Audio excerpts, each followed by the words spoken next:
Mary, sweetheart, where are you? I called out as soon as I got home. I could hear crying, but I couldn't see my daughter. The sound was soft, echoing through the house. Something was wrong, really wrong. When I finally found her in her room, I was frozen in shock. My daughter, who loved her long, beautiful curls, had her head completely shaved. Honey, what happened? Who did this to you? My voice shook, and I could already feel anger building inside me. Then she said something that made my blood boil. It was Grandma, Mom. Mary sobbed, her eyes red from crying. She said I looked like a troublemaker with my hair and shaved it all off by force. At that moment, I felt a mix of shock, pain, and a rage like never before. Right there, I swore I'd get revenge. Hi, I'm Julie, 38 years old, single, and a full-time mother. My life revolves around one person, my 15-year-old daughter, Mary. We live in a small, simple house in the suburbs. It's nothing fancy, but it's our safe place. Between my tiring shifts as a nurse, I do everything I can to make sure we have food on the table and a roof over our heads. It's tough, but no one ever said life would be easy. Mary is a whirlwind of creativity and intelligence. Her curls are so beautiful, even Rapunzel would be jealous, and she loves showing off her personality through them. If it were just the two of us, life would be perfect. But there's a dark cloud that hangs over our peace. Lauren, my ex-mother-in-law, lives way too close to us. Lauren is 72 years old, a widow, and has a sharp tongue. She helps look after Mary after school, and I know I should be thankful, but the price I pay is constant criticism. Julie, dear, she always starts with that annoying tone that makes my skin crawl. Don't you think Mary's hair is a bit wild? I take a deep breath and say, she likes it that way, Lauren, trying to stay calm. But inside, I feel like screaming. In my day, girls knew how to present themselves, she says, like she's some queen from the past. I bite my tongue again, holding back what I really want to say. I want to scream because free childcare is something I can't afford to lose.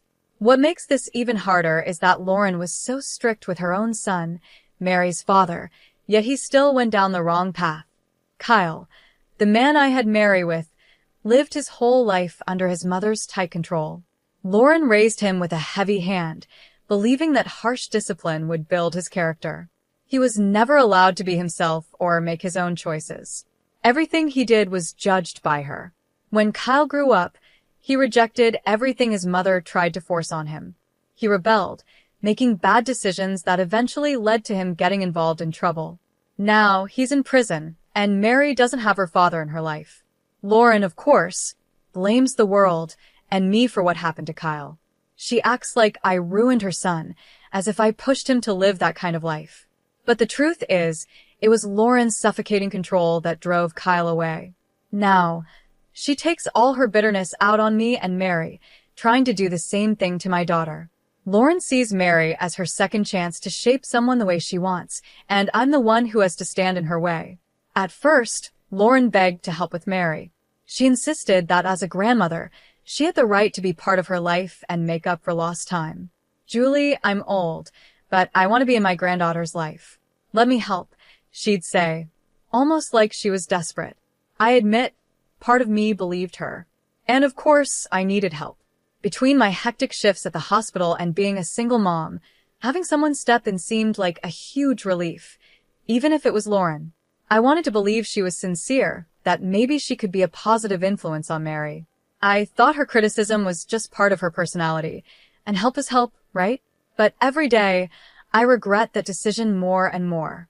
Lauren slowly took over, bringing her rules, her expectations, and her judgments into our lives. Her presence became a burden. She wasn't helping, she was trying to control, just like she did with Kyle. And we all know how that turned out.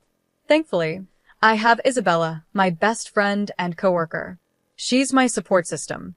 How do you deal with that old witch? She asked me the other day over coffee, pouring sugar into her cup like she was trying to make the conversation less bitter. You have the patience of a saint, Julie, she said. I laughed, but it was a tired laugh. My patience is running out, Isabella. It's really running out. And then there's Paul, my neighbor who's always ready to help fix things around the house. Let's be real, he's a total heartthrob, and the way he looks at me, well, if I hadn't learned my lesson with Mary's father, I might consider it. But after the mess of that relationship, my new rule is simple. Keep your distance. Hey, Julie, need a hand?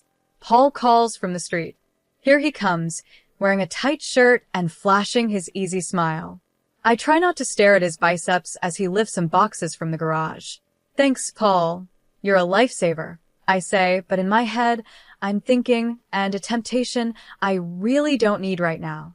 But let's focus on the real drama in my life, which isn't handsome neighbors, it's the ongoing Cold War between Lauren and me. The battleground? Mary's upbringing. Mary, sit up straight. A young lady doesn't slouch. Lauren barks in the middle of dinner, like she's training my daughter for the military. I see Mary's shoulders drop, and my heart sinks. Mom, do I have to listen to her? Mary asks me quietly, tired of it all.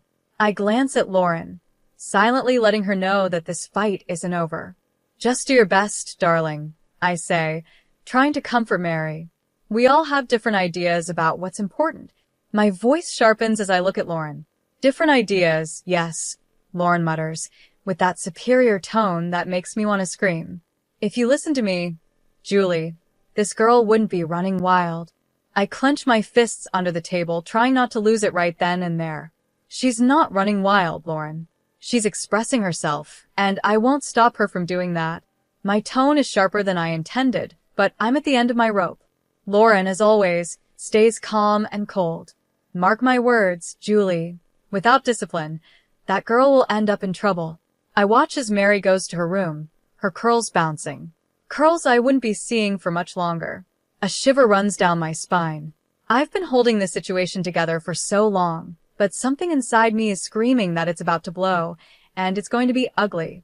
After a long extra shift at the hospital, all I wanted was to come home, hug Mary, and forget about Lauren for a while. But as soon as I walked through the door, I felt it. Something was terribly wrong. Mary, sweetheart, I'm home. I called out, but there was no answer. The silence was thick, creeping over me like a bad feeling. It was the kind of silence that only comes right before something awful happens. I ran to her room, and when I opened the door, my heart stopped. Mary was curled up on the bed, sobbing, her whole body shaking with her tears. When she finally looked up at me, I nearly collapsed. Her beautiful curls were gone. Not a single strand of hair was left. Her head was shaved all the way to the scalp. Mom, Mary cried, running into my arms. Grandma did this while I was sleeping. I held her tight, trying not to fall apart right there. My love, everything's going to be okay. We'll fix this, I whispered, but inside, I was burning with anger. My mind screamed, how dare that woman do this to my daughter? Furious, I stormed into the living room like a hurricane. Lauren was sitting there, calm as ever, acting like nothing had happened. Cool as a cucumber. My daughter, I yelled, my voice echoing through the house. What the hell have you done? I was trembling with rage, but Lauren didn't even flinch. I did what needed to be done, she replied, her voice calm, as if what she'd done was perfectly reasonable. That girl was becoming too vain and disobedient, Julie. I almost laughed at how absurd her words were. Vain? Disobedient? She's 15, Lauren. What on earth are you talking about? It's time she learned some discipline, Lauren said with her usual coldness, as if she were laying down some unarguable fact. In my day, girls who cared too much about their looks, who spent time in front of the mirror, like Mary, ended up lost. You think it's just hair, but that's how it starts. Today it's curls, tomorrow it's makeup and fancy clothes, and before you know it, she'll be pregnant and ruined. I couldn't believe what I was hearing. Pregnant? Lost? Mary is 15, Lauren. I shouted, completely stunned. Lauren kept talking like she was quoting some outdated manual from the 1948s. My body trembled with anger, my voice shaky from the hatred I was trying to hold back. She's a child, not a grown woman. What you did isn't discipline, it's cruelty. Don't be naive, Julie, Lauren said, shaking her head in disapproval. If you keep letting her be vain, giving her all this freedom, she'll end up just like her father lost, with no direction or morals. That was it. I snapped. Shut up. I screamed. This isn't your time. You old witch. You shaved her head against her will. That's not discipline, it's abuse. And I'm calling the police. Lauren laughed. A dry, bitter laugh like someone who thinks they're above everyone else. The sound filled the room. Oh, Julie, don't be so dramatic. You're weak. Always have been. I've tolerated your soft parenting for too long. Someone had to step in before Mary turned into a delinquent. She was heading down the same wrong path as her father, and you didn't even notice, Lauren said coldly. That was the final straw. My already fragile self-control broke in that moment. My hands were shaking, and my whole body trembled with fury. How dare she compare Mary to Frank, as if it were my fault, as if I had failed. Get out of my house. Now. I yelled, unable to stop the tears that were rolling down my face. I will never let you touch my daughter again. Lauren, as cold as ever, calmly gathered her things without showing any regret. Mark my words, Julie. You will regret not listening to me, she said, her words dripping with venom. When the door finally closed behind her, my strength collapsed. The tears came freely now. I felt like I had failed to protect my daughter. But in that moment, I made a silent promise. Lauren would never have the power to hurt us again. Suddenly, a knock on the door startled me. It was Paul, my neighbor. He had a worried look, the kind only someone who truly cares about you could have. Julie, is everything okay? I heard shouting. He asked, concern in his voice. The moment he saw my face, he knew something terrible had happened. What happened? He asked softly but urgently. I couldn't find the words. I just pointed toward Mary's room. When Paul saw her, his eyes widened in shock. Oh my God! Who did this? He whispered. Lauren, I muttered, my voice shaking with hatred, each word heavy with anger. Paul's expression changed from that of a friendly neighbor to someone ready for battle. This is unacceptable. I'm calling the police right now, he declared. No, Mary cried, her voice broken, her eyes filled with fear. I don't want anyone to see me like this. She curled up in my arms, and I held her tightly, trying to shield her from the pain that had pierced her heart. It's okay, my love, I whispered, trying to comfort her. We won't do anything you don't want to do. I'm here. Paul knelt beside us, his face showing both deep concern and restrained anger. Is there anything I can do? He asked, his voice kind but firm, like someone who wouldn't tolerate injustice. Before I could answer, my phone vibrated. It was Isabella, my best friend. Her voice was full of worry. Julie, what's going on? I got your message, and it sounded like you were falling apart. I tried to speak, but the words barely came out between sobs. I told her what had happened that night. That witch. Isabella shouted over the phone, filled with rage on my behalf. I'm coming over right now, Isabella said, and before I could even catch my breath, there was another knock at the door. In just a few minutes, she was inside, arms full of bags, looking like a hero ready for battle. Okay, here's the plan, she said with determination, pulling out tissues, hats, and fashion magazines. I brought ideas for pixie cuts and some inspiration for colored streaks. We're going to fix this right now. Mary, still heartbroken, managed a small smile as Isabella got to work. At that moment, I realized how lucky I was to have a friend like her. Isabella was always the one who knew how to solve things with a practical approach and a bit of humor. Relax. Aunt Isabella is here to save the day. And if that old witch comes back, we'll deal with her with a haircut and an axe, she joked, trying to lighten the mood. As Isabella worked on Mary's hair, making the best of what was left, Paul came closer, and I started to open up. I told him everything Lauren had done, every detail, every wound she had caused not just to Mary, but to me as well. The guilt weighed heavy in my heart. I can't believe I let that woman get so close to my daughter, I whispered. The days that followed were a blur of tears, anger, and sleepless nights. Mary refused to leave her room, let alone go back to school. I called work, pretending I was sick, but the truth was, Mary needed me, and that was all that mattered. Our first stop was the police station, but frustration hit quickly. The officer, looking completely uninterested, said, I'm sorry, ma'am, but since there was no physical harm, this is a civil matter. Physical harm? I snapped before I could control myself. Look at my daughter. How can you say there's no physical harm? But it seemed the law was on Lauren's side. The injustice was right there, and I just wanted to scream. Our second stop was a lawyer's office. He listened carefully to our story and then said, "We can definitely pursue a claim for emotional damages." That small glimmer of hope was something, but I knew no legal action could truly heal the damage Lauren had done to Mary. Meanwhile, Paul had also been working quietly behind the scenes. "I have a friend who specializes in family law," he said one day, his eyes filled with determination. "He's willing to take your case pro bono." In that moment, I felt like maybe we weren't fighting this battle alone after all. I could have kissed him right then, but there wasn't time for that. Things were about to get even more complicated, and I knew I would need every bit of strength I had left. "We're going to bury that witch in paperwork," Paul said firmly, and with Isabella by my side, I knew I wasn't alone in this fight. First, the whispers started. In the supermarket, I noticed neighbors giving me sideways glances and hush murmurs. Then the phone calls began, mostly from distant relatives. "Julie, is it true you've been neglecting Mary?" one cousin asked, her voice dripping with judgment. That's when I realized Lauren wasn't just trying to hurt me, she was trying to destroy me. She had started a smear campaign, spreading rumors that I was an unfit mother.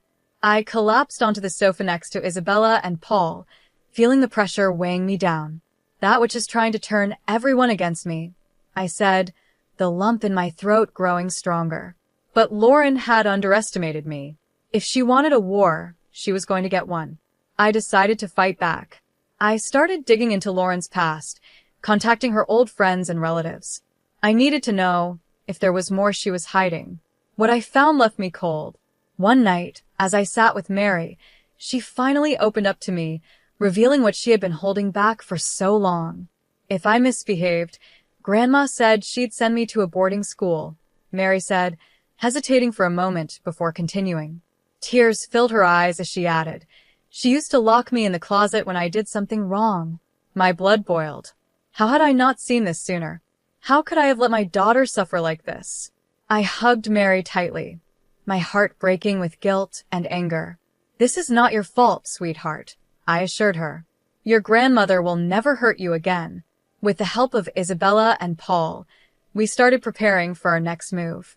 We set up hidden cameras around the house, creating a trap in case Lauren tried to contact us again. We even trained Mary, teaching her how to collect evidence without putting herself in danger. "Remember, Mary," Paul said gently but seriously as he showed her how to use the voice recorder on her phone. "If your grandmother calls or shows up, record everything. Leave no room for mistakes." We were ready.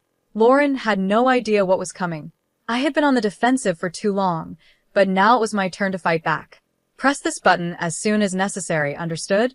I said, looking Mary in the eyes. She nodded with a strength that both made me proud and broke my heart at the same time. "I won't let you down, Mom." "You could never let me down, my love," I replied, hugging her tightly. "We're in this together, all the way." The trap was set, and now we just had to wait for Lauren to make her next move. This time, I wasn't just going to defend myself, I was going to end this for good. The day of the trial finally came, and my stomach was in knots. The tension was unbearable. Mary squeezed my hand tightly as we walked into the courtroom. Her eyes were focused on the floor, but her determination gave me strength. "You can do this, Mom," she whispered. Her courage fueled me, giving me strength I didn't know I had. Our lawyer began presenting our case, and it was like a mountain of evidence was crashing down on Lauren. The footage from the hidden cameras showed everything her invading our home, her hateful words echoing in the courtroom. "You ungrateful brat. I'll teach you to never disobey me again," her voice boomed from the recordings. The judge, who had stayed calm up until then, grew more serious with each vile word Lauren had spoken. But that was only the start. One by one, witnesses took the stand, former family friends, nannies, even Mary's old piano teacher. They all shared their stories. She told me if I didn't make Mary practice piano for 5 hours a day, she'd fire me, the teacher said, his voice shaking. The stories kept coming, building an airtight case against Lauren. But the most powerful moment was when Mary gave her testimony. My brave little girl stood there, her voice trembling, but filled with determination. She told me if I told Mom what she did, she'd make sure I'd be taken away, Mary confessed, tears in her eyes. I couldn't hold back my own tears. Lauren's lawyer tried desperately to make her seem like a loving, misunderstood grandmother, but it was too late. The evidence was clear, and the court wasn't buying it. When the judge finally announced his decision, I felt like I could breathe again. This court grants a permanent restraining order against the defendant, the judge said firmly. Additionally, significant damages are awarded to cover therapy and emotional distress caused to the plaintiff. Lauren was officially out of our lives forever. As we left the courtroom, feeling lighter than I had in months, Lauren made one last pathetic attempt. She came toward us, tears streaming down her face, hoping for some kind of forgiveness. "Julie Mary, I'm sorry," she began, her voice trembling. But I cut her off, my voice cold and firm. "Save your apologies, Lauren. You're dead to us." I turned away without looking back, and we walked away. In that moment, a huge weight lifted off my shoulders. We were free. The months that followed were hard, but we got through them together. Mary started therapy, and little by little I saw my daughter come back to life. The sparkle in her eyes returned, and so did her strength. She was coming out of the shell she had been hiding in. One night, at the dinner table, with me, Isabella, Paul, and Mary, she made a surprising announcement. "I want to donate the settlement money," Mary said firmly. "I want to help other kids who've been through what I did." I smiled, proud of her strength, but as her words echoed in my mind, a plan started to form. Mary was healing, but I still carried the anger. Lauren had tried to destroy my daughter and ruin me, and I couldn't just let her get away with it. She needed to feel what we had felt.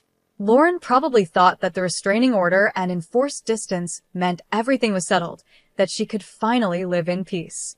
She had no idea the real battle was just beginning. First, I created a false sense of peace, no contact, no confrontations. I let Lauren believe we were out of her life, that the fight was over. But behind the scenes, I was preparing something bigger. I used what I knew about her life, her secrets, her mistakes. The woman who loved to criticize others had a past full of little flaws. Unpaid debts, disputes, and then there was the financial scandal tied to her late husband's money. If that came out, it would destroy her reputation. With Isabella and Paul's help, I started uncovering those secrets. The first shock came when one of Lauren's neighbors received an anonymous letter about the financial scandal. Not long after, a similar letter was sent to the condo's management office. Nothing concrete, just hints and suggestions, but enough to stir up suspicion and make her uncomfortable. Then, I reached out to an old friend of Lauren, someone she had betrayed years ago. I arranged a chance reunion, encouraging the friend to bring up stories Lauren would rather keep buried. Their already fragile relationship fell apart completely. Lauren's image started to crumble. But the final blow was the cruelest. Lauren thrived on the admiration and respect she forced on everyone around her. With the walls closing in and her reputation in ruins, she began to isolate herself. But before that, I spread a rumor that she was in a financial crisis, claiming that her own late husband had left her broke. The scandal made her a joke in the social circles she cared so much about. Eventually, Lauren found herself completely alone, no friends, no reputation, and no respect, which she had always demanded from everyone around her. She became irrelevant, and that hurt her more than anything else. When word of her downfall spread, Lauren tried to reach out to me, maybe to ask for help. But by then, the compassionate version of me no longer existed. There was no vulnerable Mary to protect anymore. There was just me, watching from a distance. She had tried to destroy my life, but in the end, she had destroyed her own. Thanks for listening to this story. I'm really curious to hear your thoughts, so feel free to drop a comment below and share your opinions. And don't forget to subscribe to the channel to catch the next stories.